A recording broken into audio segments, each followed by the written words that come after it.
Welcome back. I'm glad to be back. Gee whiz, 2020. Happy to be here. This is the year that things are really going to happen. And one category I really want to focus on is SPC. SPC, boom, it's going to pop. The American market is forecasting that SPC, the Ridgid Core category, is going to grow between 20 and 25%. That is absolutely mind-blowing. It's a fantastic product. And if you are considering the product for your company, distributor, retailer, installer, end consumer, you're going to want to know a little bit more about what to select, what to choose, because there's products coming out everywhere. You know, anybody can hop on a plane, go off to China, go and select from a multitude of different characteristics, options, designs, but are they all good? We're going to get into it. These are my 5 top points to keep an eye on when selecting an SPC floor, because same, different. Let's get into this.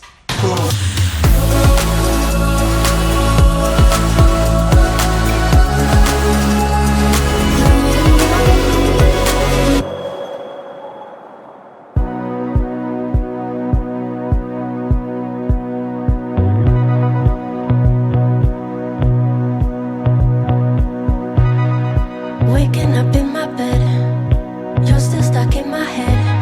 I'm not even hungover. I wanna call your phone, tell you what you did wrong. Then I keep on reminiscing. I know, baby, you're bad. Okay, so my first point, we're going to work our way through all the different levels of the SPC product, from the wear layer, coating, Deco Paper, core board, Underlay, but I'm going to actually start with the decor. Now, the Deco Paper is absolutely critical. You know, when we go into a store or when a consumer starts exploring product, they're going to be really, one of their primary focuses is going to be on the visual. How does it look? And it actually can get a little bit technical. So we're going to start off here, and then we're going to work our way back to the wear layer, and then we're going to go into core board and underlay. So, considering your Deco Paper, priority number 1, you want it to retain the color, whatever color, pink, purple, blue, whatever. You want to retain the color. If it's exposed to high UV, wear and tear, it's got to look good, all right? So, UV protection in the inks, okay? Not in your UV coat that gets applied on top, in the actual inks, in the paper. Depending on your manufacturer, they will be using either quality inks or cheap and nasty inks, all right? You want to make sure that your manufacturer, supplier, has got a product that's endorsed for high UV exposure. Now, UV is going to kill any product over a period of time, but you want it to last as long as possible. Here you can see a sample in my own house where I'm doing my own test, and this is full UV. It's the worst possible conditions. And you can see where my walk-off mat by my exit door has actually protected the floor slightly. So you got a little bit of a warmer note where the floor was, and you can see that color has been bleached out around the peripheral. This is what you got to watch out for, because this will happen to you. It's just a matter of how quickly it will happen to you if you don't put those protection measures in place. Secondly, your supplier, the person who is choosing to put this product together, needs to choose the Deco Paper very, very carefully, because if they don't understand the science behind it, the end consumer can actually choose a pretty color from a sample board and say, ooh, I love that tone, love it. But the problem might be is that later on, when the product is actually installed and you see multiple planks together, you might start seeing a variable tone, or if they've chosen the wrong Deco Paper for the wrong plank size, you'll start seeing stripes. So here's a sample of, here you can see the lighter part of the floor versus the darker part of the floor. That's what I mean by variable shades. Now, if this plank is actually punched out of that Deco Paper and the plank size is incorrect, you can, when you start installing this floor and putting plank after plank after plank, your floor will look like a stripy zebra crossing. You'll go light tone, dark tone, light tone, dark tone, and it'll be very consistent and very even, and your floor will look totally stripy. that means that your floor has been incorrectly assembled at the factory level.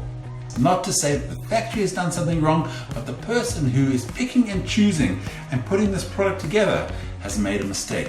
They've chosen the wrong Deco paper for the plank size.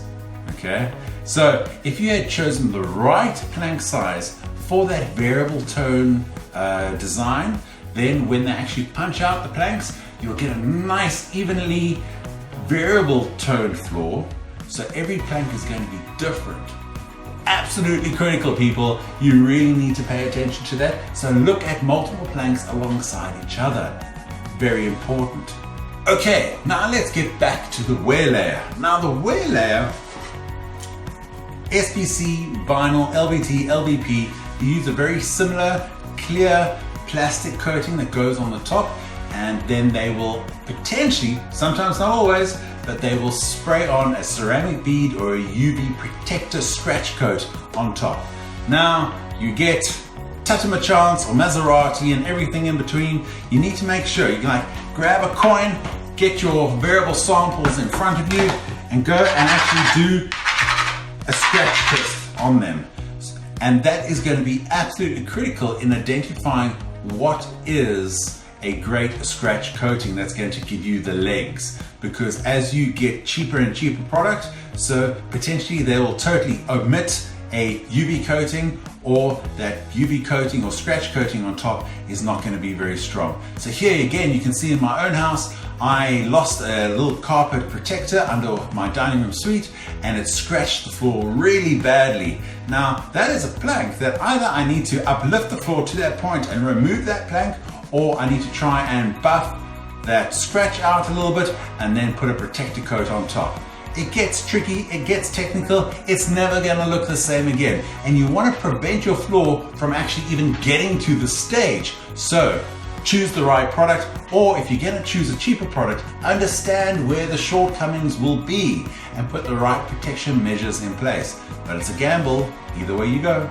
All right, another key point that you need to pay attention to when you look at that wear coating, that clear layer. Now, not the UV coating, the thicker layer underneath. This is a key defining point on how you quantify the value of a residential versus a commercial product. They are measured in the thickness of this wear layer. So from a 0.1 to 0.3, 0.55, 0.7, a full millimeter. As you get thicker, so it becomes more expensive. But how does this impact me potentially as a residential consumer? In that, imagine I've got that thick piece of wear layer and I've got a thin piece of wear layer. Now it's almost like a piece of glass. If you look straight through it to your Deco paper layer below. If I scratch either one of those, I'm going to see that scratch on the floor. It doesn't matter how thick it is, I'm still going to see a scratch. The scratch will just be on the surface.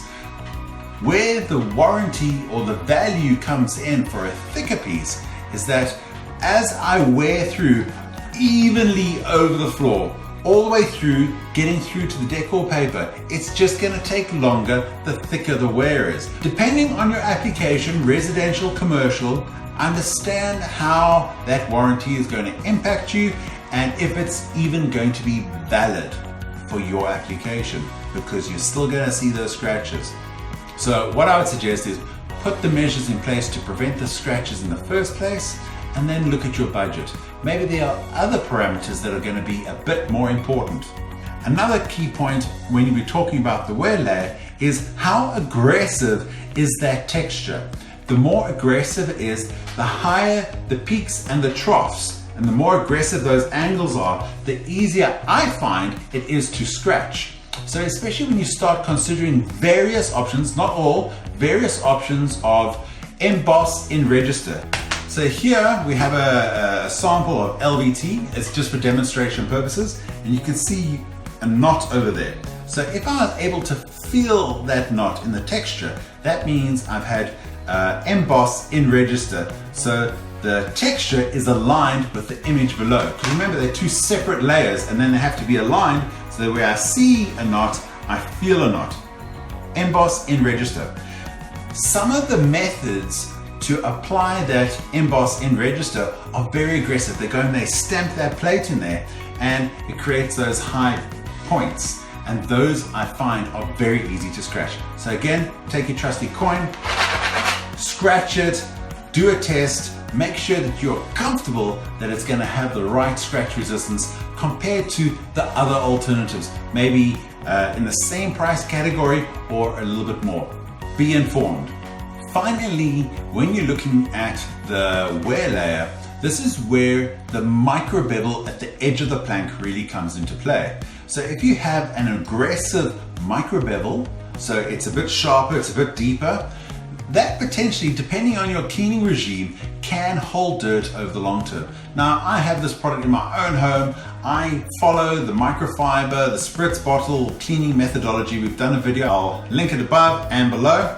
And basically what happens is that over a period of time, if you're not really meticulous in your cleaning regime, those aggressive V-grooves can collect dirt, which show up as a darker line. So that really becomes evident on lighter floors where you'll see your white floor and then these darker lines. It doesn't look attractive. The same with a very aggressive emboss. The dirt can actually sit in the little troughs in between and it will really show up that texture. It doesn't look good. So when you consider the wear layer, my suggestion is focus on something that's actually a little bit more even. Don't worry about emboss and register too much. Rather go for a beautiful visual and then go for maybe a little bit more of a calmer emboss, as long as it meets the right slip rating, because that is actually going to look aesthetically better for longer. So there's a lot to consider when you're looking at the wear layer. These are all really valid points. And if you're considering investing in a new product, work your way through these checkpoints and you're going to come up with a great product. Next, we're going to look at the core board. Now, you get different products ranging from light gray to slightly more of a milky buttermilk kind of tone. There's virgin materials, there's recycled materials, and I love recycled products, recycled content, but if you add too much, it can actually impact the physical attributes of the product and how it responds to temperature and also the amount of harmful gases that it emits. So make sure your supplier is giving you all the correct certification, but I wouldn't be too concerned on the actual color of the core board. Remember, you're not going to be looking at that. As long as it is structurally sound, it is strong, it's not too brittle. A key methodology that I use when I'm looking at various products is I go and I see if I can actually break off the corner on the joint. And if it's really too pliable, too flexible, it doesn't appeal to me. Point number 4. The joint system, the click methodology on how you put these products together. Some are really a little bit more for the specialized installer. Some are a lot easier where it's just like it's a drop click, it's DIY, it's easy. The thinner you go and the more technical the joint system, the greater the opportunity that you're gonna bugger the install up, or your clients are gonna bugger the install up and they're not gonna wanna buy this product again.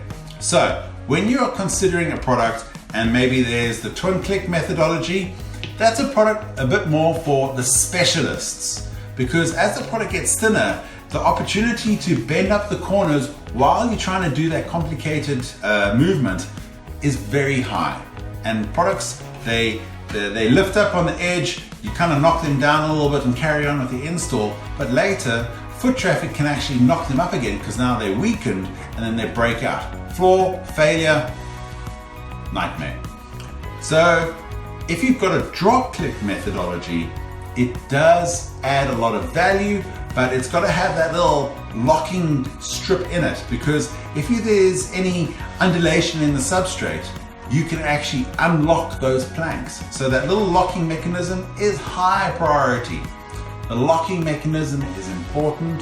If you want to know more, ask more questions, hit me up in the comments below, but speak to your installer, speak to your manufacturer, safeguard your client or your investment.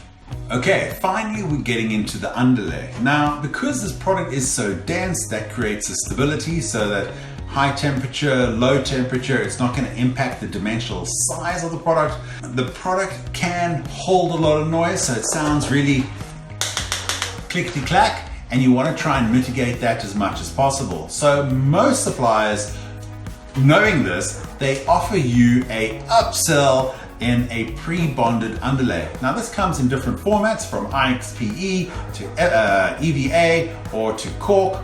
I would say go for the best quality you can afford, because this is going to make a great impact on how you experience the product. So it's one thing experiencing it on your pocket for, you know, the initial onset, but you're going to live on that floor hopefully for many years to come, or your clients are going to live on that floor for many years to come. And that experience of the product, it holds a lot of weight. So go for the best quality underlay that you can afford. Cork is one of my favorites, but then second option, IXPE, something with a little bit of density and really structural bone sound reducing characteristics is really ideal. So again, don't try and use too many soft underlays or acoustic mediums underneath SPC or rigid core board, because if you have any movement on the joint structure, you will create what we call vertical shear, that the joint structure will break, and then these planks will be able to flex beyond each other, creating a sharp edge. Failed floor, big problem. Finally, installation. These products, you know, a lot of marketing out in the marketplace is saying that, you know, you can install them over uneven substrates, etc., and they give the impression that they're kind of like bulletproof, that you can put them on really shoddy substrates with lumps and bumps. Not true, because it is brittle, and if you don't go for a thick enough product, they're not going to be able to span those ridges, and any movement on the boards will fail. They'll start cracking, the joint structure, you'll get vertical shear. It is a problem, it's very misleading in the marketplace, and I really suggest that you flatten out your substrate as much as possible. If you have a bit of a hollow, okay, like a coin hollow, this product will be able to span little divots in the substrate or a expansion joint. But when it starts coming to lumps and bumps or ridges, and there's movement on the floor when you walk over it, your product is going to fail. It just depends on the amount of foot traffic that you're going to have over that particular area. It will break. The product is brittle, it's heavy, it's stable, it's fantastic. But in it being slightly brittle, that kind of movement, whoosh. So those are my 5 top tips. I hope you found it interesting, you've learned something, and they've created value. If you want to know more or want to hit me up and ask me some more laser beam questions, please don't hesitate, and subscribe, hit the thumbs up. Your support helps us create more content, and we're here to save floors. Join the Plank Squad, links below.